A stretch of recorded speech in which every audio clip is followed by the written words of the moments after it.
Você sabia que existe um som tão assustador que ninguém sabia de onde vinha? Conheça o The Bloop, um ruído profundo do oceano que deixou cientistas perplexos. Durante anos, esse som misterioso ecoou nas águas geladas, mas sua origem ainda é desconhecida.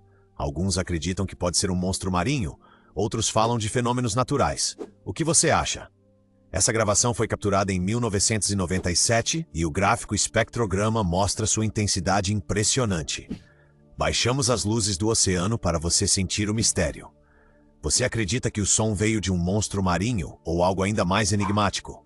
Comenta aqui. E se você ama mistérios, inscreva-se no canal.